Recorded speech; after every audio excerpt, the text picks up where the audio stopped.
Hey, powerful people. Y'all, I have been recording, so if you don't see it on my YouTube channel, it's not that I'm not doing it or trying to be active or anything. It's honestly because my camera is doing some crazy stuff, but it's not going to stop me. I'm going to have a log of videos, just boom, boom, boom. So when God is ready for me, I will just upload it for you guys. But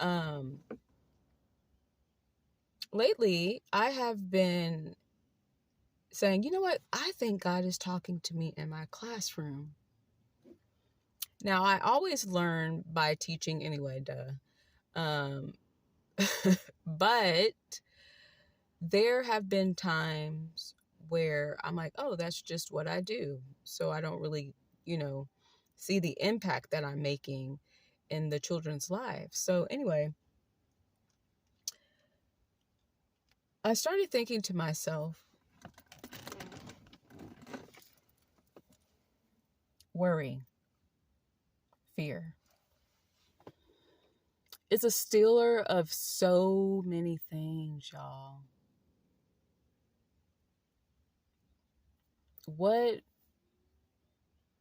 or who could I have been if I didn't let fear keep me in a place I had no business chilling at, And I say, okay, now that I've reflected on that, let me just sort of think. Let me think real quick. If I had the opportunity to start again, I wouldn't, because I wouldn't be this human. But I can start now by showing grace to myself and not being so hard on myself. And let me tell y'all something. Since we're talking about my testimonies in the classroom and how God has been speaking to me in my classroom, worry will psych you out of the gifts, tools, and talents that God has equipped you with. And, I just have to say this, not because I haven't gone through this, but because I've been noticing, y'all, it's getting worse. People are being led by their fears and acting on it right away. And it concerns me because that means like people have lost hope. This is what I see in the education field anyway at my school. So the best gift we could give each other, or let me slow it down because it doesn't seem like society is there to gift kindness to anyone. But I think the best gift that we could give to ourselves would be to woosah. We get so worried about numbers and age and where you're supposed to be in life and all that stuff that you've already counted yourself out. And then you let other people co-sign on your disbelief. I've started, hey, look, this is my new thing right now. I'm decreeing and declaring, Lord, please increase my faith. Please don't have me out here following rules and tools and guidelines of how to fail. I don't want to. Okay, so I saw something today that alarmed me. It was a person that I associate with made a list, almost like a timeline and tool. And as they were like explaining the expectations and the dates and the years, I just stopped and I said, are you overwhelmed? Because I was overwhelmed looking at it. Sometimes we're like signing up for stuff that God doesn't even have in store for us. He doesn't even have in plan for us. Like it's like, okay, yeah, that's cute, yeah. And this is not to knock on anybody who's gone to school and has like a education where they've been in school for 50 years or whatever, I don't know. And so they are telling you statistics and textbook knowledge. Y'all, come on now. When Jesus was out healing people, it was right there. It was a gift. It was action. It was right on the money, honey. Like, he didn't start flipping through a book and say, okay, yeah, and according, no. he walked in faith. He knew that he was a savior. He knew that he had a gift. He knew what his purpose was. And I think a lot of the time we don't see that there's supposed to be progress in our purpose, and also there's a purpose to our progress in life. It's not listed. My gift is not listed somewhere. It's given, like it's been given to me. I don't know if this video makes sense, but I'm doing my best. Now, I have been so alarmed just by how other people's insecurities, how they project their insecurities on you. And now I understand. At first I used to be like, well, how could people be so unkind if you're like doing the right thing? Like, you could be following God's word, being sweet to people, being kind. I'm not saying you have to kiss people's butt, but you do need to show that, hey, your heart is beating like mine, so let's make this work, right? So I say that to say that we're all trying our best, but as I'm growing in life, I'm noticing that I too have put bars and ceilings on blessings. I too have listened to scholars tell me what they saw. This was the percentage. This was the outcome. This is usually what this goes for. But I have seen God like surpass that. I didn't even have to like talk to other people when it came to Jesus. Like, y'all, when he showed up, he showed out. And I just believed. And by faith and by walking by faith and not sight, I was able to understand that, hey, like, what God has for me, no man can snatch from me. No man can speak something else over my life unless I allow it.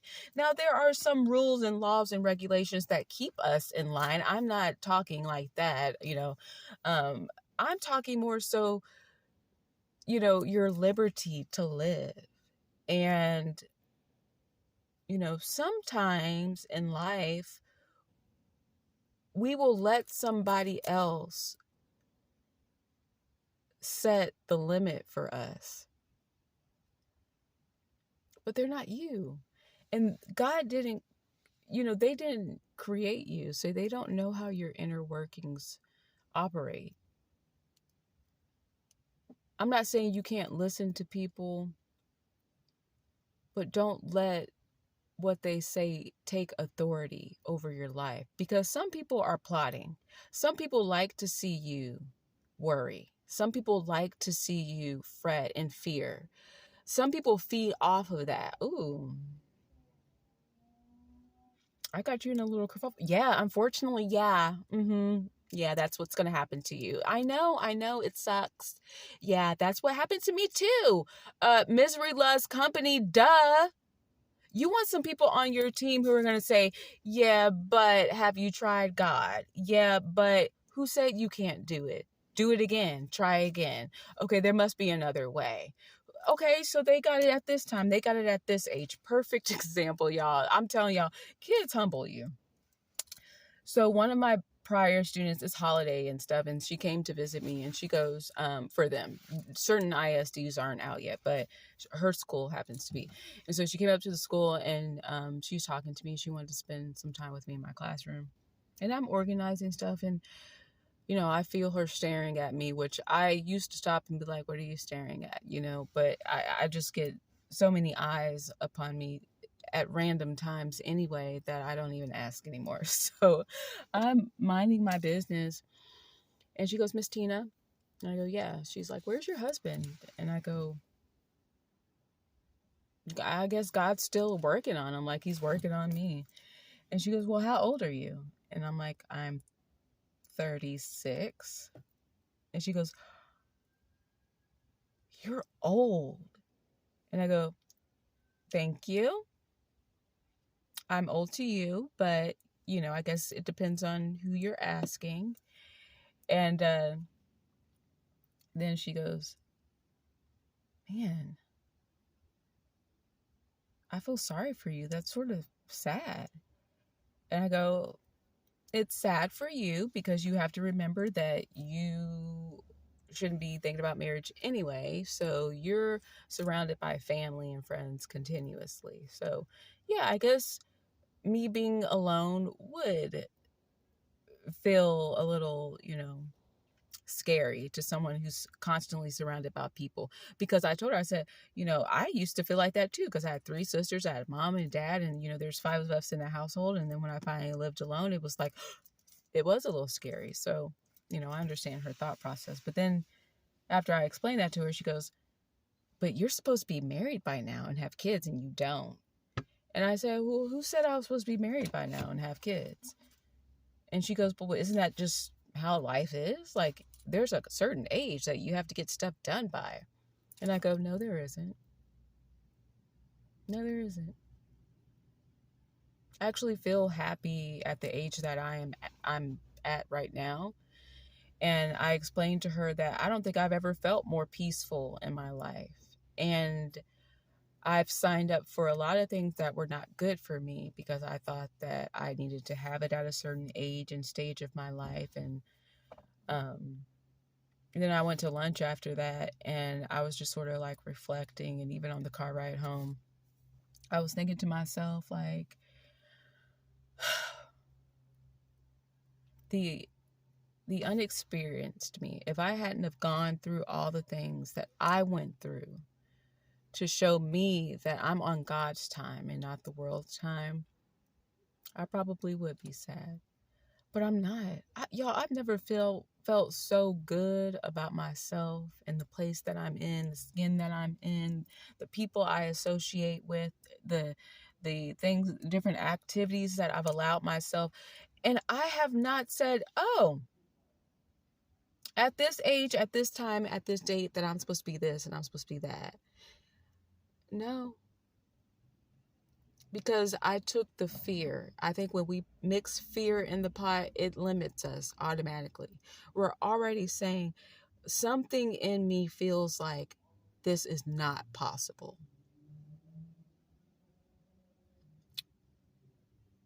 And that may be true. But my God says that all things are possible. So it's a mindset thing, it's a heart thing. And when they align and they come together, then you can start taking the limits off your life. And there's nothing wrong with being afraid. And I always tell my students that too. I'm like, hey, look, you can be afraid.